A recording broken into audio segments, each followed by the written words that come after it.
Leslie. Today we will talk about economic aspects of developing theme parks. The aims of this chapter are to define what is a theme park, briefly assess the historical development of theme parks, examine the classification of theme parks, discuss key economic and financial aspects of developing theme parks, and lastly, demonstrate these issues using contemporary case example of the Lego Corporation. The early history of themed entertainment attractions or theme parks in everyday understanding was one of redirecting the concept of amusement parks and fairgrounds of former times into a fantasy-provoking atmosphere.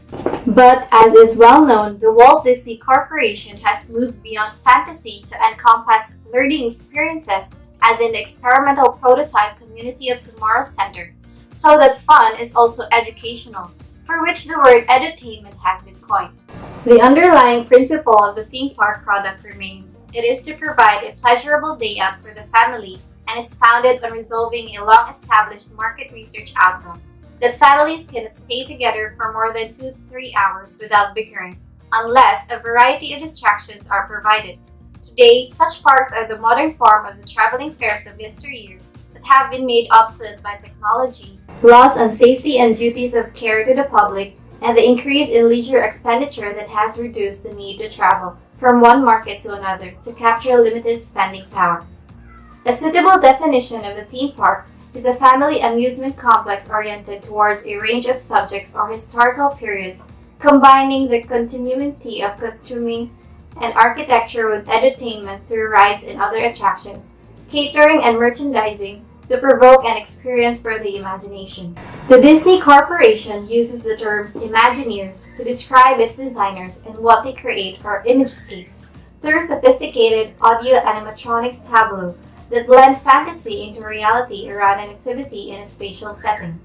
Thus, the intangible output of a constructed imagescape is central to the visitor experience, and success comes from having a clear idea of what this should be, proven management skills, and knowledge of the market.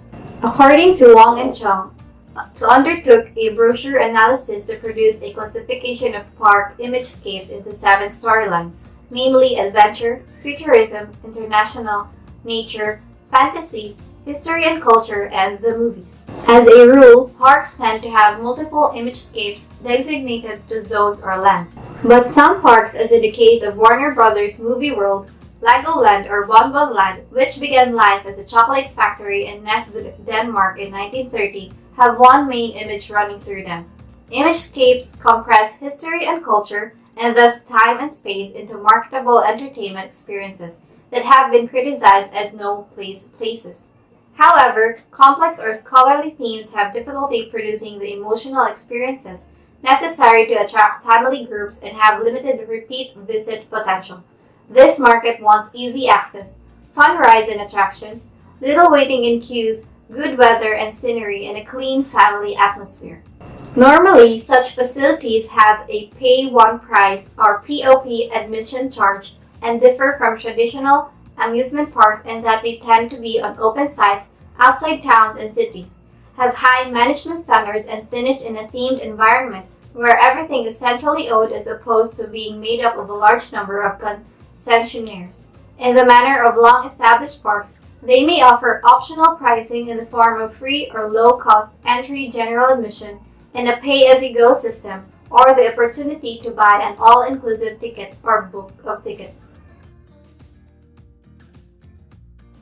Hi, my name is Hamaliel and we will be talking about the history development. Let's take a look back on the history of theme parks. So the earliest amusement park, which still exists today, is the Bacon, 10 kilometers north of Copenhagen, which dates from 1583. Thereafter, pleasure gardens began to appear in Europe during the late 17th century.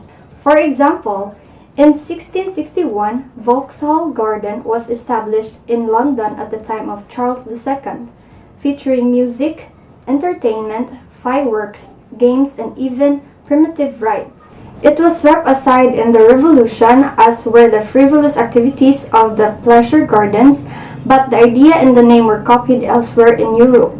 The most notable being Copenhagen's Tivoli Gardens in 1843, which draws in around 4 million visitors per year.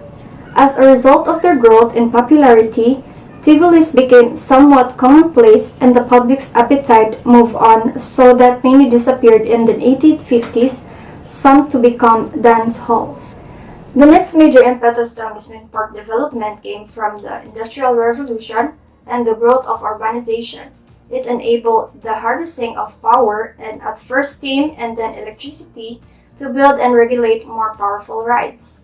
While the railways brought the visitors to their destination, the impact in Europe took the form of building attractions at growing coastal resorts.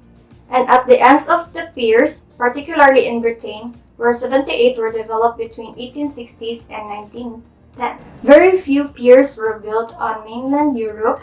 At the same time, in USA, the expansion of towns following the Civil War gave rise to the trolley parks. They came about because the utility companies charged the new electricity attraction companies a monthly flat fee for the use of their electricity. As a result, to simulate weekends, they created amusement parks, typically at the end of the line. The success of these parks caused them to spread across the US, though relatively few survive to this day.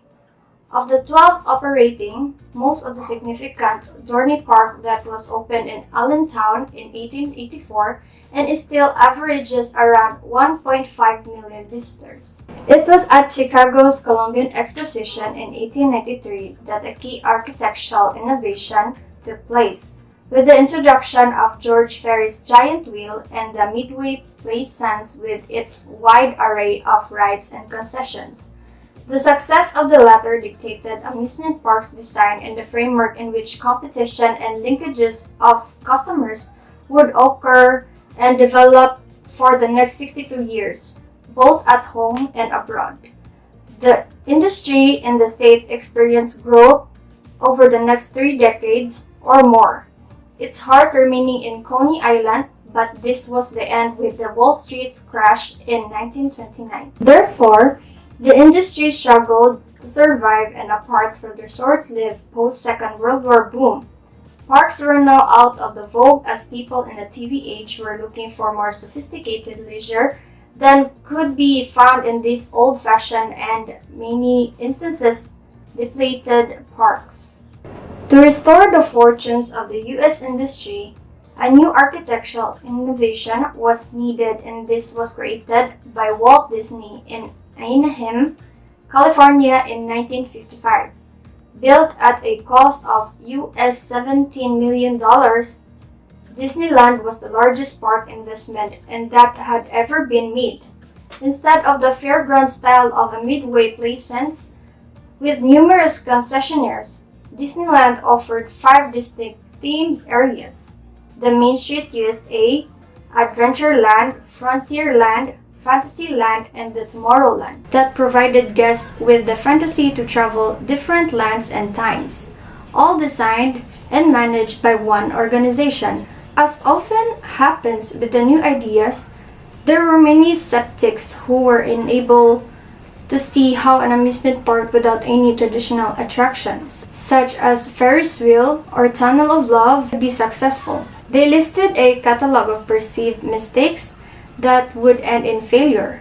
For example, having only one entrance, which could cause excessive congestion for visitors, the lack of traditional revenue earners, and the amount of space devoted to non-revenue earning Main Street USA.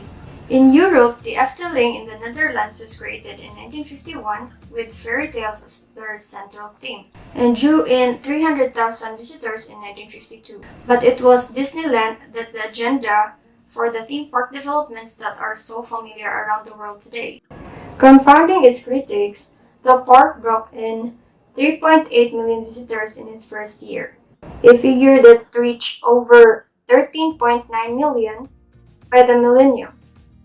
As the number of the attractions grew from 17 to 61, and the area became a fully fledged resort.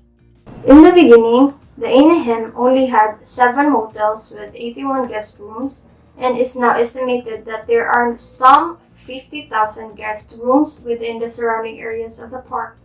So moving on to classifying theme parks, Table 4.1 draws at a broad classification of parks in modern terms.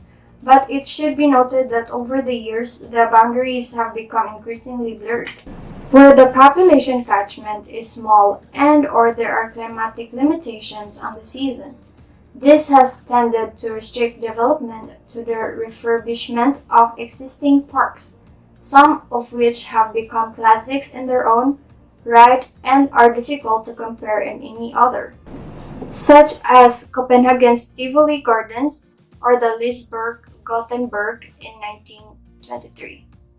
Many such parks have the added advantage of being able to capitalize on their prime sites that are now within the city limits. Most have become hybrids with a mixture of attractions, themed areas, and traditional fairgrounds amusements. Through the Bacon still is essentially a fanfare drawing, mainly in 1.5 million population of the Greater Copenhagen. It has some 60 concessionaires and the entry is free, so the visitors numbers of 2.5 million are only broad estimates. Modern parks have also become hybrids. Thus, during the 1990s, in the USA, water parks all began to introduce thrill rides to compete with dry parks. Similarly, dry parks have added water parks adjacent to them. In the Middle East, Korea, and Southeast Asia, many leisure parks have been designed as indoor attractions, sometimes combined with shopping, whereas in Europe and the US large shopping, malls have been introduced leisure entertainment into their portfolio of activities. For example, Knott's Camp Snoopy is an indoor park with a free GA and depends on the footfall within the Mall of America. Similarly, New Metroland UK is within the Great Shed of Metro Center. Destination parks normally belong to chain operators and are rare in Europe compared to the USA. This is because catchment areas are closer together and it is difficult to generate the required staying visitors to make them viable. The demand here is principally for regional parks. However, the major US brands having created super destinations through park clustering in Southern California. An illustration of this can be seen in Table 4.2, which shows attendances at the Florida destination cluster. Thank you, Ms. Alpuerto. Hello guys, I'm Glenn Joseph B. Torian. Here are my report is all about the aspects of developing theme parks where I'll be talking about its specific economy, planning, and finance. Economic issues. Location. In a broad sense, the key economic aspect to consider in developing any attraction or the image cape or number of image cape. This giving a place within a place. The location in the market, demand-oriented logic dictates the optimum path is market, image cape, and location. Theme park as the most obviously example of the attractions that can follow this pathway because they are seeking to maximize their level of attendance. Attendance is functionally related to the population catchment area with the specified drive time up to 2 hours for cars and 3 to 4 hours for coach, bus, and train. Opinions vary as to what is the appropriate catchment size. This Oliver 1989 urged within the European context for a location to be found within a population catchment of 15 million within 19 minutes drive by motorway or other rapid transit system. In 1990s, the English Tour Board proposed a standard of 12 million residents within 2 hours, drive approximately half the number when the location is close to a major resort. But whatever the particular norms that may apply is generally agreed that the 2 hours record gauge is critical so that in the North America, parks attracting up to 3 million visitors are located with a drive time ban for large cities. For example, Six Flags, as a regional park operator, is able to claim that its parks serve 9 of the 10 largest metropolitan areas in the USA and about 2/3 of the US population within a 150-mile radius in one of their parks, Six Flags in 2005. In practice, the ability of large sites for land-extensive entertainment complexes is often limited. In America in the 1960s to 1970s saw the closure of large inner-city parks to be replaced by the corporate-backed theme parks outside of the cities. Park in a major replaced by corporate-backed theme parks outside the cities. Parks in the major cities are now more valued for their environmental benefits, being locations for amusement activities. Europe can trace modern theme park development back to the to 1970s, but lower intensity than in the US, given much richer tradition of alternative visitors attractions.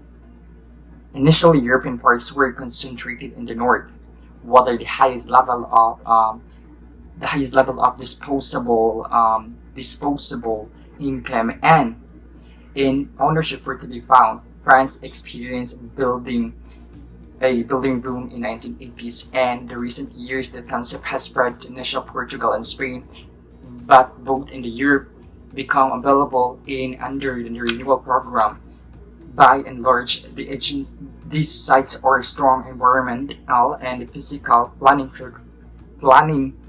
controls that permit them to dictate terms. For example, it took Tor Park in Britain 6 years and 150 planning application before it could open in 1979. Information is still needed for every new attraction. Conversely, the park is become more valuable as a real estate development, which caused Six Flags to close down in 37 years old, underperforming Astroworld in Houston in the end of 2005. Operating season, however, whether theme parks are currently spreading in Central and Southern America, Asia's and the Pacific Rim, site provision is much easier. Therefore, this availability may limit commercial attractions developers to second-best pathway that runs image-scape location and market, which incurs the rest of the talking of the market's justified location.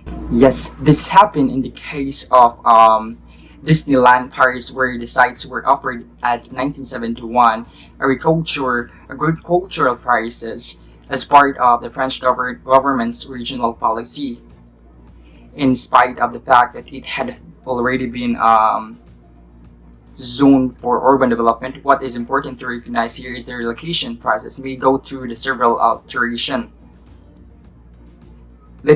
In several iterations over the development period of the park. For example, once the site is selected, then the development can come into place, but the further relocation is away from the optimal market position. The more appealing and exciting the design concept has to be in order to pull visitors, and alternatively, the market test meant be changed, which in turn can affect ImageScape either way. Either way, calculation for the feasibility study will need to be revised at this stage and most likely continuously during the time it was take to translate the ImageScape from idea into practice in order to keep abreast of market trends.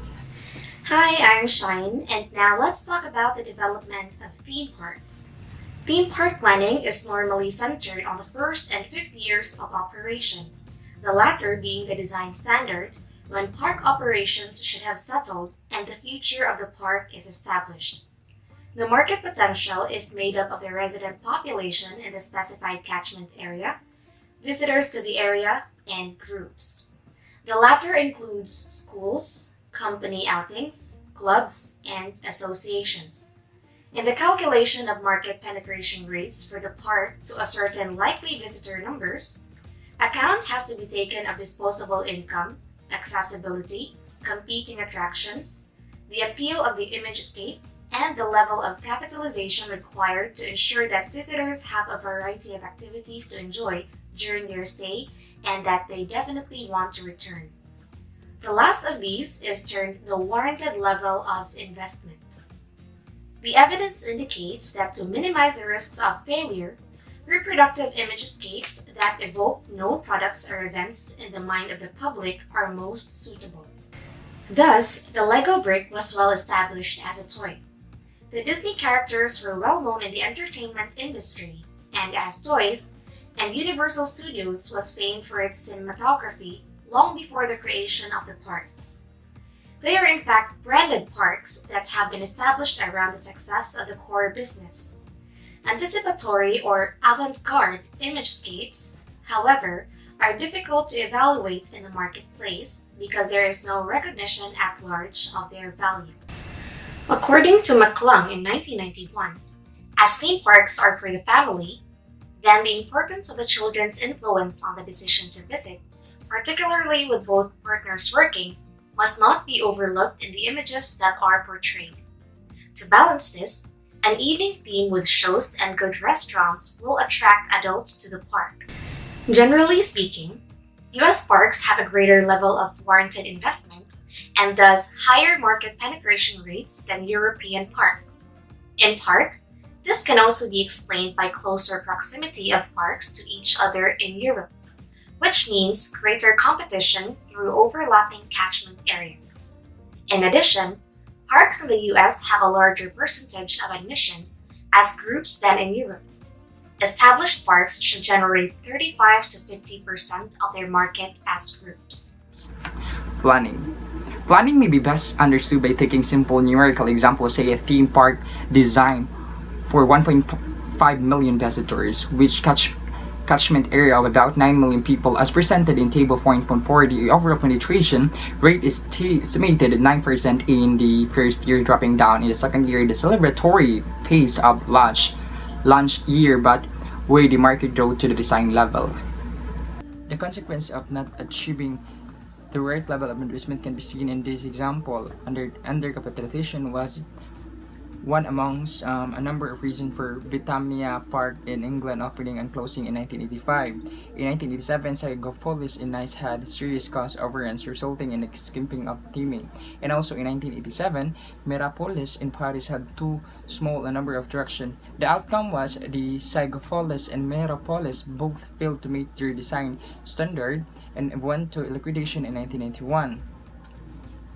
Parks encourage repeat visit through events, retheming old attraction and spending 5 to 10% of their initial investment in launching new rides every few years. Such activities are not carried out, the catchment are simply become exhausted and attendance fall away. It is because becoming evident in their major parks that despite improvements in the design of queues as part of the fabric of attraction, guests are becoming ever more irritated with paying high entrance fees. Only to wait for 2-hour ride. Traditional solution have been to increase capacity and try to manage visitor flow around the park. But most recent direction has been the introduction of time ticketing such as Disney Fast Pass. Universal Express a Six Flags Fast Lane for the anchor rides, given the variable bit of guests around the park arrival as entertainment units would cover the activities of 68% of the guests. On the average, visitors can be expect to spend about 25% rather of their stay queuing. The exception being at peak times, raising coverage to 75% of peak and grand activities would add 6 attractions to design level.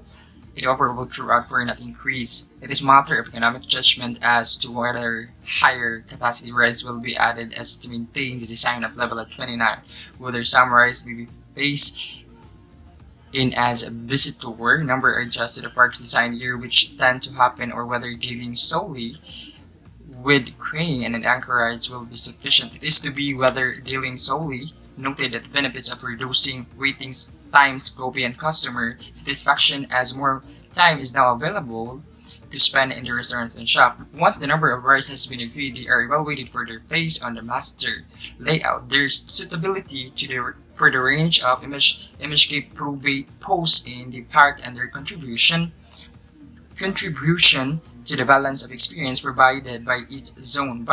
A popular layout is the hub and spoke system, where the hub is a central facility offering restaurant, shopping, arcades, entertainment, conference room, and offering restaurant and other amenities, rather benefiting from economies of scale and interactive vision, while the spokes are the theme areas connecting the visitor experience, locating refreshment points, souvenir sales, and amenities appropriate to the imagescape and the theme zone in the necessary in order to create additional spending opportunities to allow flexibility provision in accordance with the daily seasonal fluctuation of visitors number.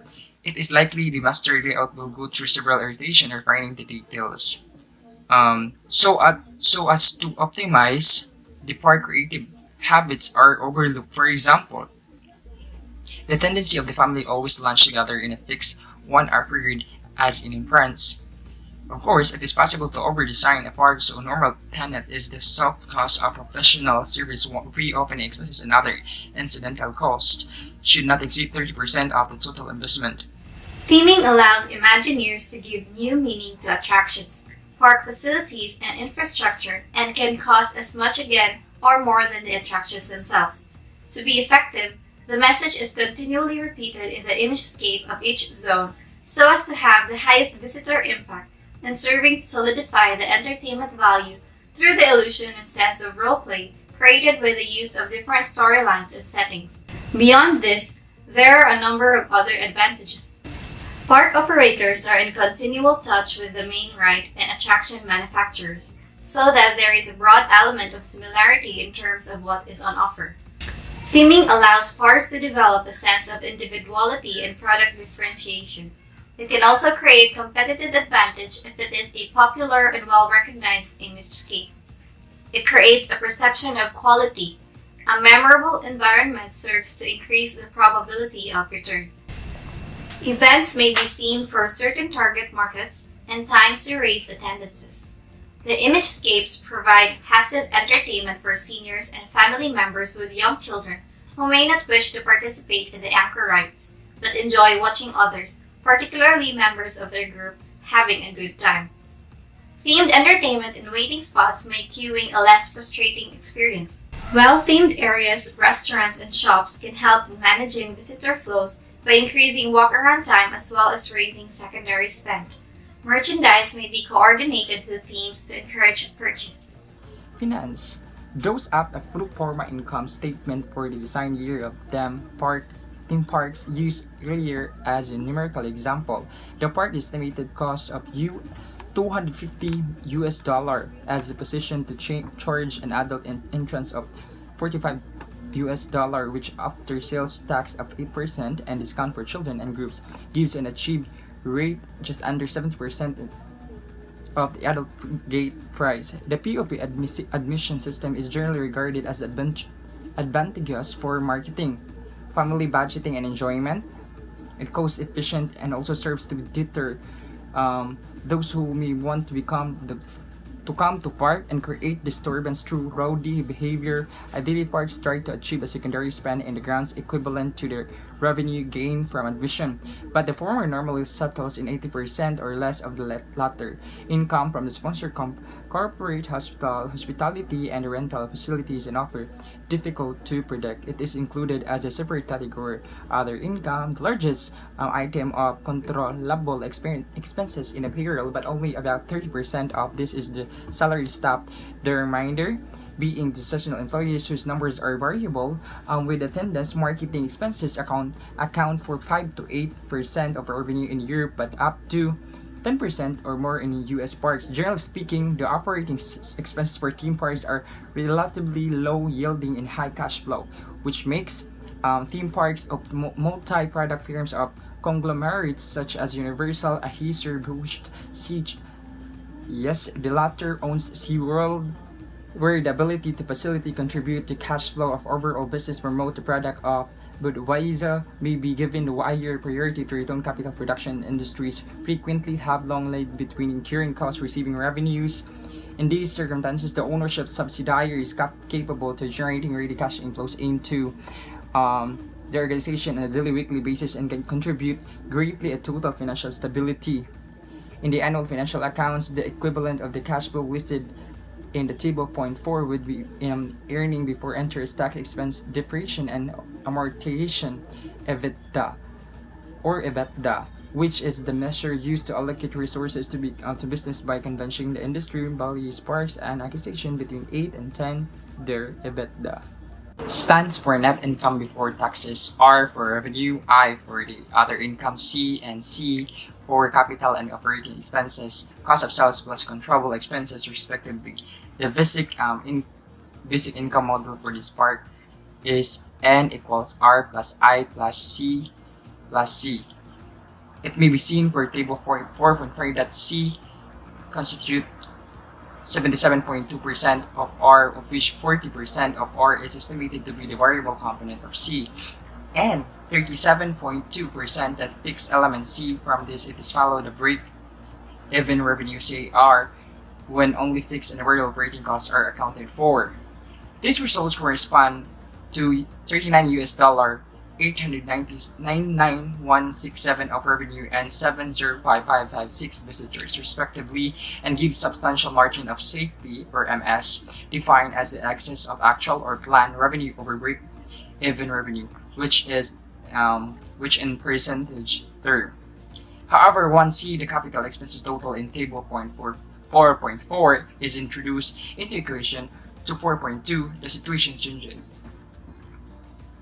At this point, the park needs to earn $68,857,500 from 1,217,637,000 visitor to remain valuable, and the margin of safety is reduced to 18.8%.